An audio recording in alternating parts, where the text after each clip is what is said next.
Hola,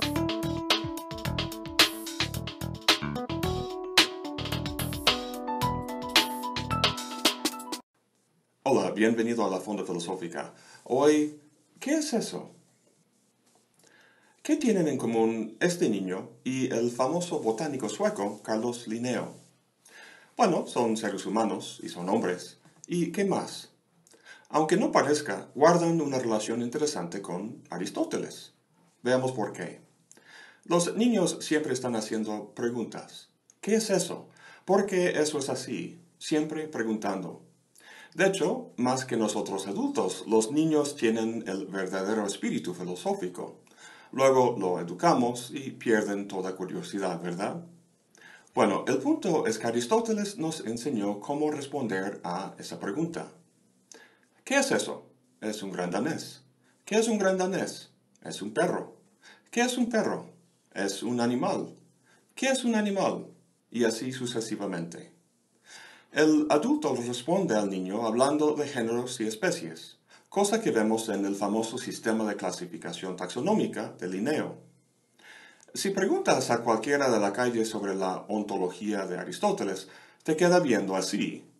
Sin embargo, las ideas de Aristóteles impregnan por completo su forma de experimentar el mundo.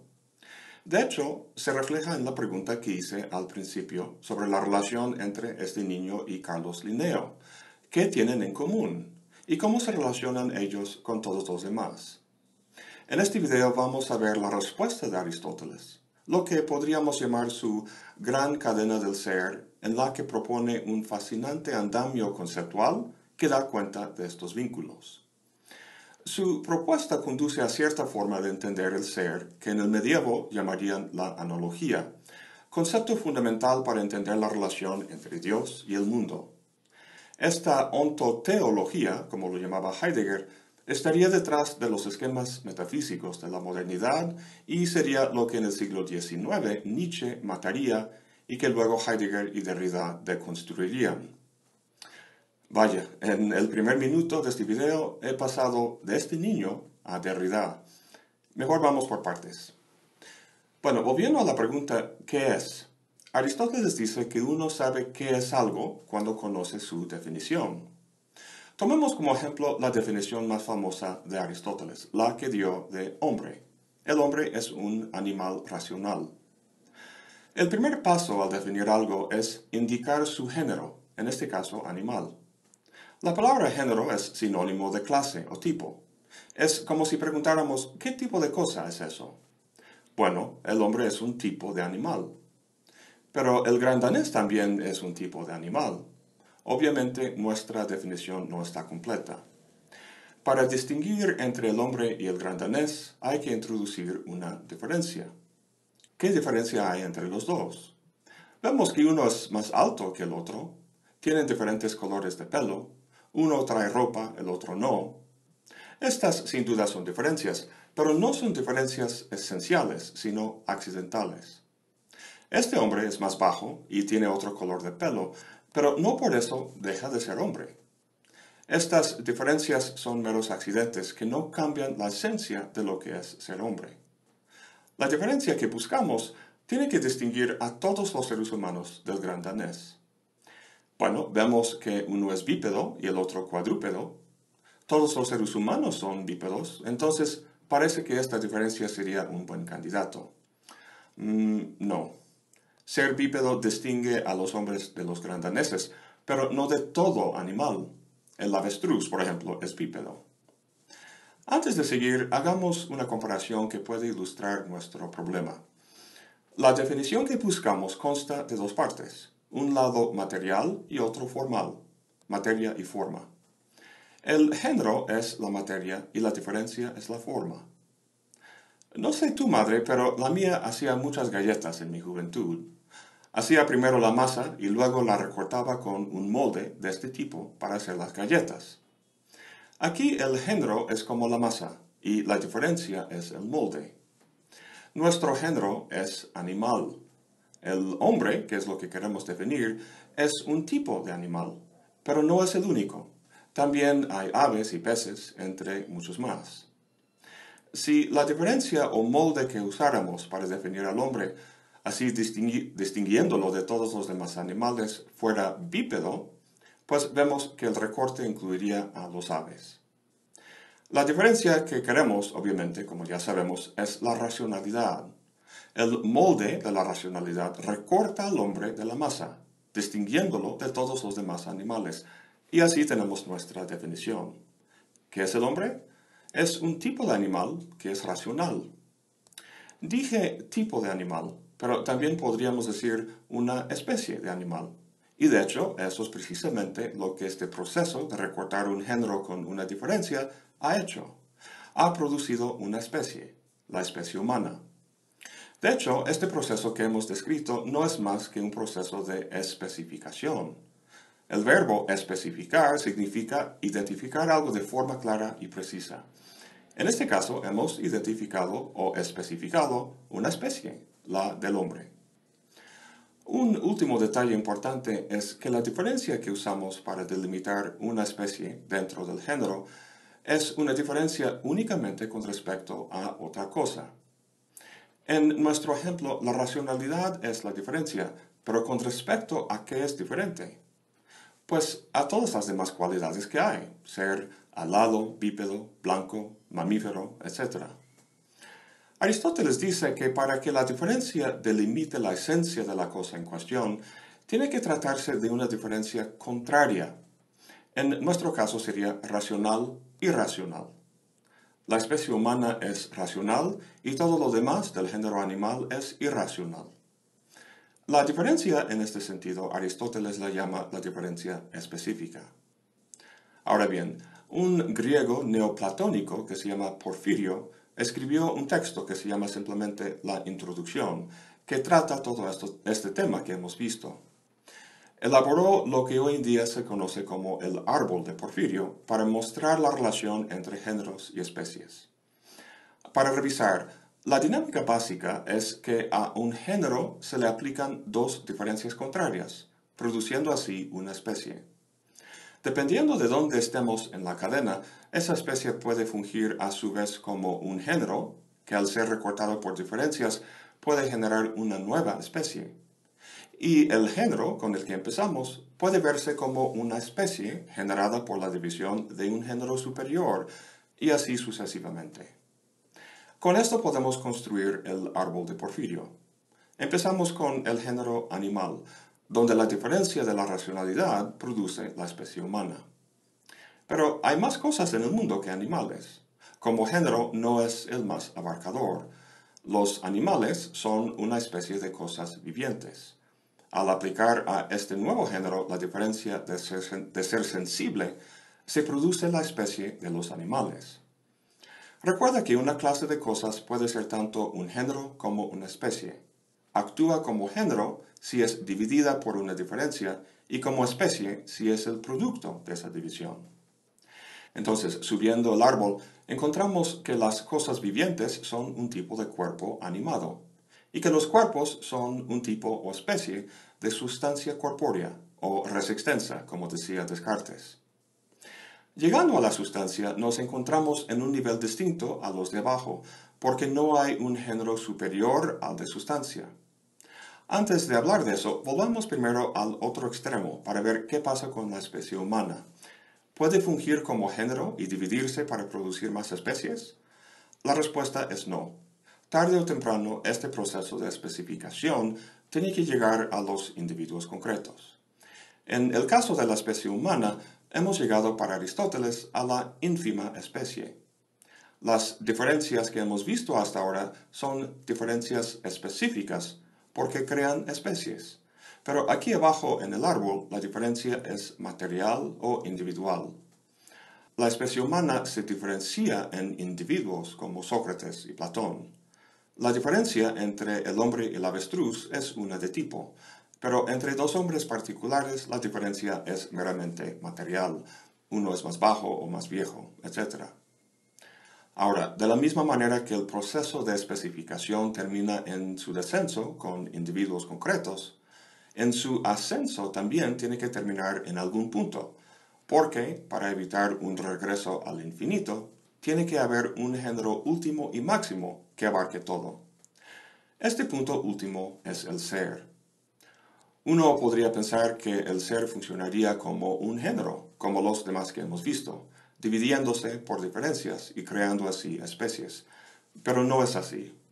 Para entender por qué, tenemos que entender un detalle importante sobre el sentido de las palabras.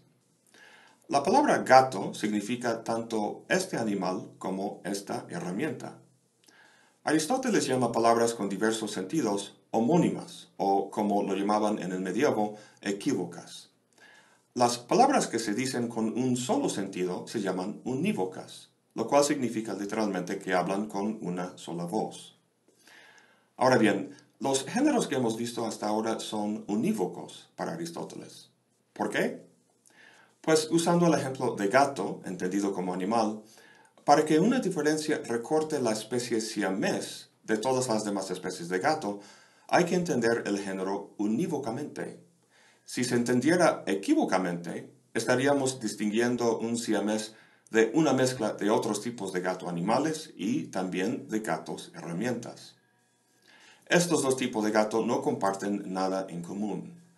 Para definir la esencia del gato siamés, tiene que distinguirse de otros tipos de gato que guarden el mismo sentido, que tengan en común el mismo género unívoco. Volviendo al ser, Aristóteles se da cuenta de que el ser no puede ser unívoco como los demás géneros, y eso por dos razones. Primero, como hemos visto, el ser se dice de diversas maneras, se emplea o se expresa en diferentes sentidos. Los diferentes sentidos en que se dice son las categorías. La principal es la sustancia, y las secundarias son cosas como cualidad, cantidad, relación, lugar, etc. Son 10 en total. Aquí no quiero hablar en sí de las categorías ni cómo las deriva, sino simplemente indicar que el ser es equívoco, se dice de muchas maneras. Si fuera un solo género unívoco, habría un fuerte problema. Recuerda que la definición de cualquier cosa consiste en predicar a esa cosa su género y una diferencia específica. La definición de hombre es animal, su género, y racional, su diferencia específica. Fíjate bien que el género aquí no se predica de la diferencia, sino solo de la especie, el hombre. Si el ser fuera un solo género de todo, entonces al aplicarle diferencias para producir una especie X, la consecuencia sería que esas diferencias no tendrían ser, no serían reales, precisamente porque el género, el ser en este caso, no se aplica a las diferencias, sino solo a la especie. Pero, dice Aristóteles, las diferencias son reales. Todo esto para decir que el ser es equívoco, se expresa en distintos sentidos que son las categorías.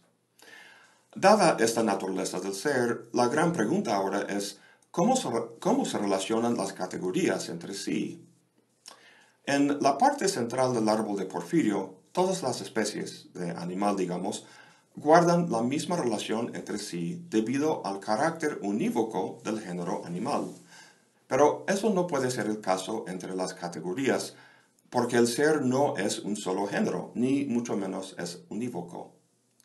La diferencia a estas alturas del árbol no es específica, sino genérica. ¿Qué significa eso? Pareciera que la única opción sería que las categorías se relacionaran entre sí de forma equívoca.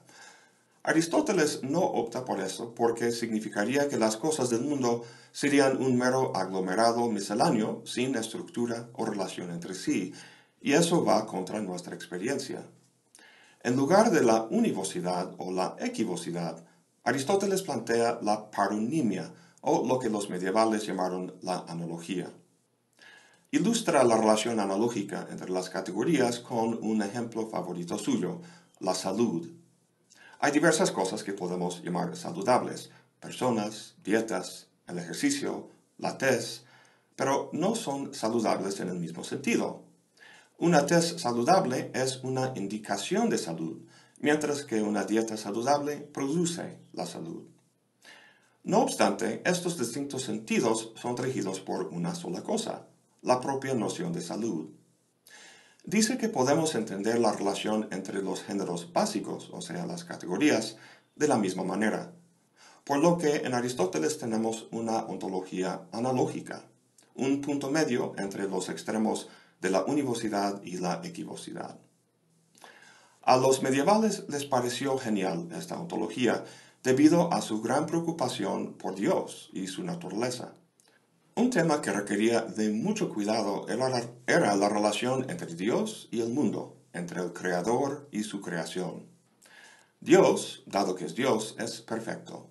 Se le atribuyen todas las perfecciones. En cuanto a cualidades como la benevolencia, el conocimiento y el poder, Dios no solo tiene esas cosas, sino que las tiene en una extensión o potencia infinita. El hombre también puede ser benévolo y tener conocimiento, pero solo de forma finita. Entonces, cuando decimos que Dios es bueno y también que el hombre es bueno, si lo afirmamos en el mismo sentido, es decir, unívocamente, entonces negamos esa distinción infinita-finita y ponemos a Dios y al hombre en el mismo plano. En la Edad Media, gente que decía eso, que manejaban una ontología univocista, fueron quemados en la hoguera. Bueno, Duns Scoto, quien sostenía una ontología univocista, se salvó de la hoguera, pero su propio nombre empezó a utilizarse como un término despectivo. En el inglés, la palabra dunce, que se deriva de Duns, significa tonto. Si eres un tonto de capirote, eres tan tonto como ese Duns Scoto que planteó una ontología univocista. Los medievales, principalmente Tomás de Aquino, no optaron por el extremo univocista, pero tampoco por el otro extremo, el equivocismo. Hablar de Dios y el hombre en términos equívocos pondría a Dios en una esfera totalmente distinta al ser del hombre. En el univocismo, todo ser, incluso el de Dios, queda en un solo plano inmanente. En el equivocismo, el ser de Dios es totalmente trascendente con respecto al ser del hombre y la creación. El problema es que de este modo sería muy difícil entender el modo de relación o interacción entre Dios y el mundo. Si Dios escucha las oraciones de los fieles, tiene que haber algún modo de contacto. La respuesta, como sabemos, es la analogía. Dios no trasciende por completo el mundo, pero tampoco es inmanente al mundo. Su ser se relaciona con el ser del hombre de forma analógica.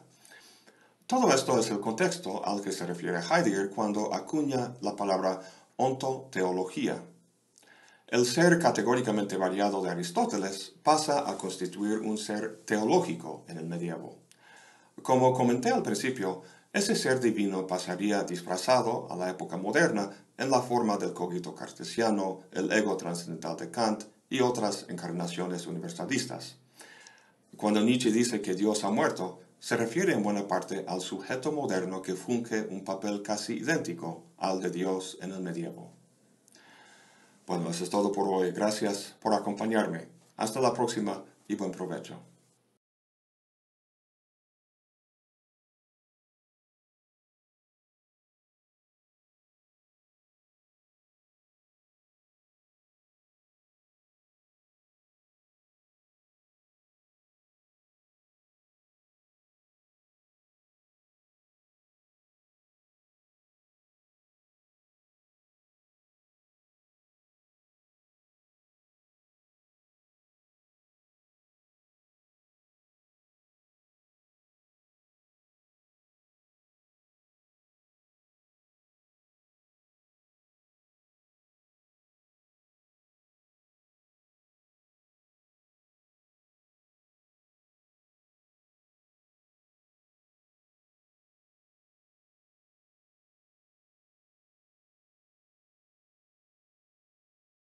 Hace ya unos largos 2400 años, Platón, uno de los grandes filósofos de la historia de la humanidad, escribió en su libro La República lo que conocemos como el mito de la caverna. Este mito, que es en realidad una alegoría, es una representación metafórica de la vida humana en un determinado sentido. En la alegoría se describe a varios prisioneros confinados dentro de una cueva desde su nacimiento, sin ningún conocimiento del mundo externo, atados de pies, manos y cabeza, de manera que no pueden moverse ni girar sus cabezas en ninguna dirección. Tan solo pueden mirar hacia la pared que se encuentra enfrente.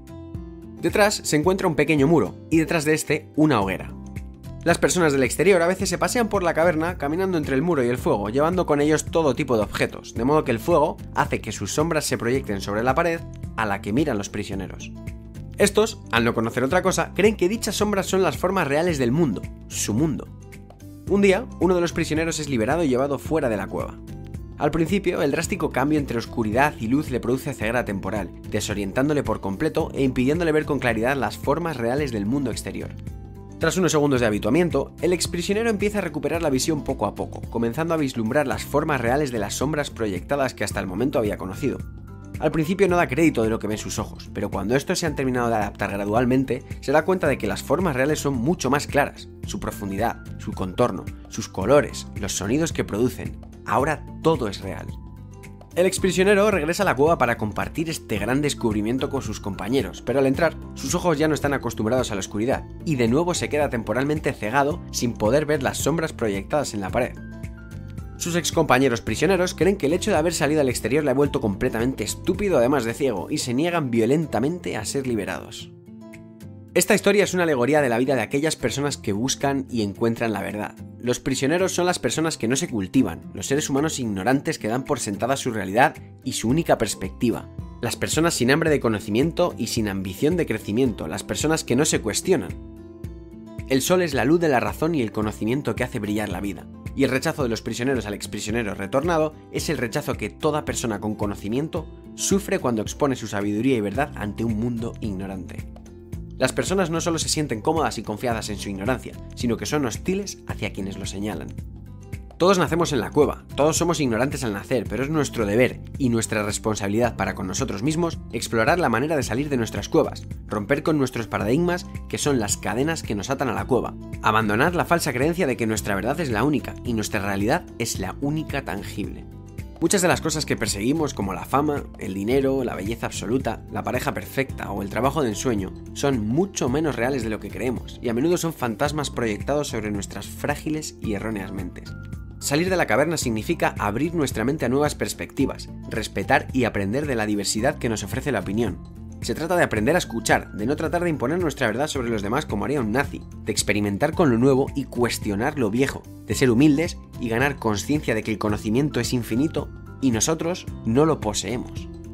Cada vez que aprendes algo, cada vez que abres los ojos para mirar en una nueva dirección, es imposible volver atrás. Ya no puedes cerrar los ojos y hacer como si no hubiera pasado nada. No puedes ponerte una venda y hacer como que tal aprendizaje nunca ha existido, porque una vez lo conoces, ya es parte de ti. Y cuando trates de ponerte la venda, te quemará, porque estarás tratando de engañarte a ti mismo. Todos contamos con falsos paradigmas, puntos de vista impuestos por las circunstancias de la vida, por la manera en la que hemos crecido, por nuestro entorno o incluso por la suerte que hemos tenido. Y ser consciente de la existencia de estos paradigmas es el primer paso para romper con ellos y darnos la oportunidad de contemplar las cosas desde puntos de vista que, aunque siempre han estado enfrente de nosotros, nunca nos habíamos detenido antes a mirarlos. Así que para empezar por algún lado, yo, que en ciertos aspectos ya he salido de la caverna, regreso hoy a ella para decirte que he estado ahí fuera y sé con toda certeza que tú eres capaz de todo. Que tus mayores limitaciones no son económicas, no son sociales y no son físicas, son mentales. Que tu mayor enemigo no está fuera, sino dentro. Que solo tú puedes romper esas limitaciones con la espada de la actitud. Que el trabajo duro es mucho mejor que la virtud. Que la desgracia sí viene por sí sola, pero la suerte no lo hace. Y ahora es tu turno. Puedes creerme y soltar tus cadenas, o rechazarme y quedarte en la cueva.